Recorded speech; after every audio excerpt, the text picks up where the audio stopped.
What is up, everybody? Welcome back to another Pitching Ninja's filthiest pitches of the day. Remember, before we get to those pitches, hit that subscribe button. Join Ninja Nation. Be a part of the biggest and best daily baseball show on YouTube. And now, without further ado, here are my filthiest pitches of the day. I'm going to start with Brian Hoeing, who had 5 Ks in 4 scoreless innings. Had these dirty sliders and this wicked two-seamer. That two-seamer might have been a little high, but we'll take it. He faced Jose Barrios, who had 4 Ks in 4 innings, but gave up 5 runs. He did have these wicked breaking balls, as well as this dirty changeup. Jack Flaherty had 5 Ks in 6 1/3 innings, giving up 6 runs. He had these fastballs, including this painted fastball.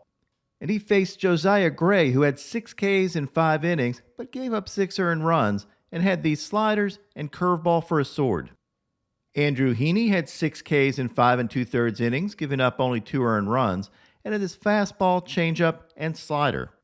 He faced Tanner Banks, who had 3 Ks in 3 2/3 innings, giving up 3 runs, and had this wicked slider and curveball.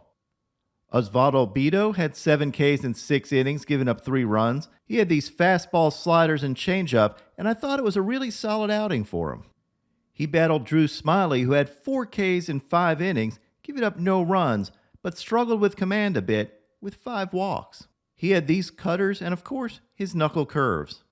Brandon Williamson had 5 Ks in 5 innings. He had these elevated fastballs, but the real story of this game was this absolutely amazing play of the day. Williamson gets this pop-up near the mound, and look at him track this ball. His form couldn't be better, totally proving the adage, pitchers are athletes. One of my Twitter followers compared his form to his girlfriend pointing at a bug, but I actually think Williamson is part hunting dog. So I paired Williamson up with a bird dog, and check this out, their mechanics are nearly identical. If this doesn't win him a Goldfinger, I don't know what will. Williamson faced Austin Gomber, who had 6 Ks in 5 1/3 innings. He did give up 4 earned runs, but had this knuckle curve and painted slider. Jordan Lyles had 3 Ks in 6 innings and had these sweepers, and faced Reese Olson, who had 8 Ks in 6 innings, giving up 3 earned runs, and had these painted fastballs, this slider, and this changeup. Despite giving up those runs, I thought Olson's stuff was sharp. Pablo Lopez had 9 Ks in 5 2/3 innings, giving up 4 earned runs, and had this elevated fastball and these nasty curveballs. He faced off against James Paxton, who had 7 Ks in 6 1/3 innings, giving up 3 runs, and had these overpowering fastballs, including this sword on a fastball, and these cutters and sword.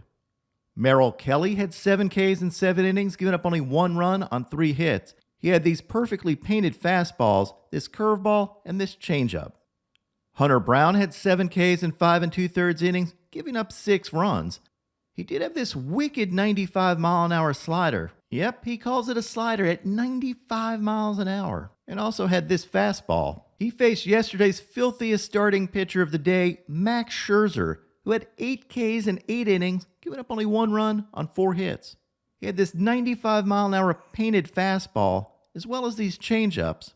But the big story to me, at least, was his slider looked back to normal. The classic Max Scherzer nasty slider.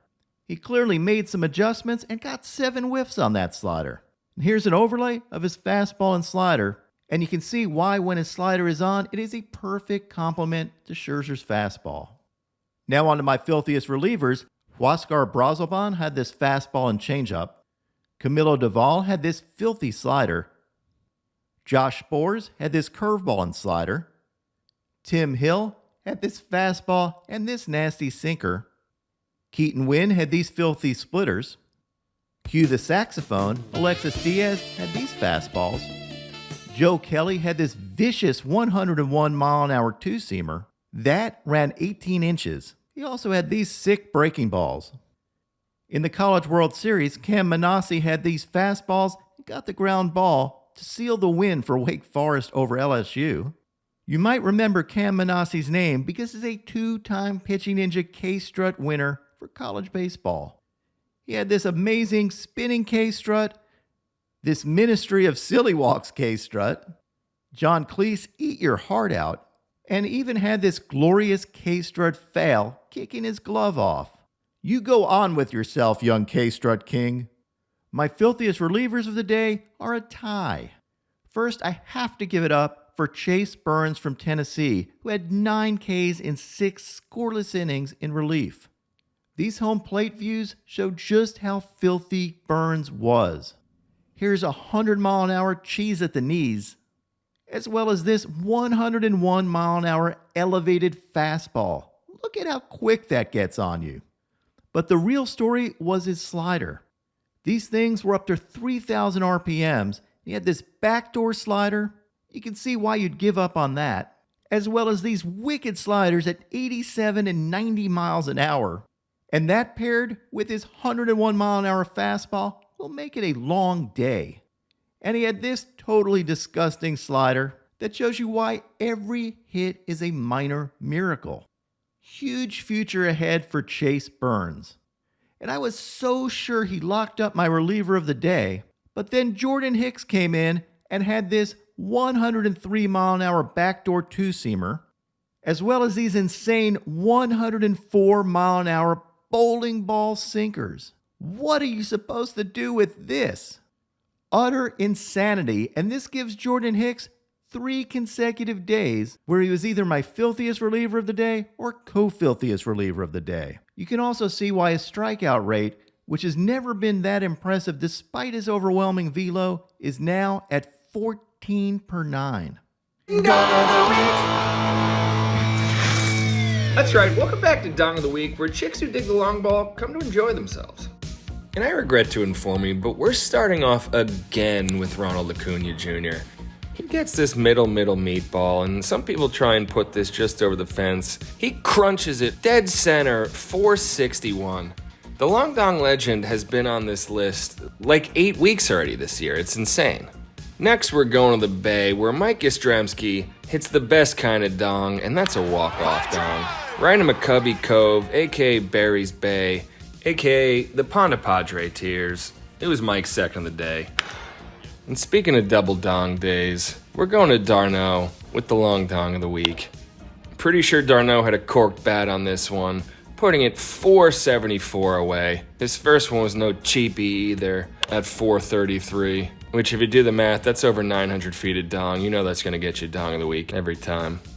But this 474 piping, dong of the week. And now, my pitching ninja moment of zen. We all know beer and baseball are the perfect match. And this takes it literally. You might say, heads up. See what I did there? What is up, everybody? My picks of the day today are 3-leg parlay. I'm going to start out with Nathan Eovaldi for 6 Ks or more, then take Framber Valdez for 6 Ks or more, and top it off with Clayton Kershaw for 7 Ks or more. What would your picks of the day be?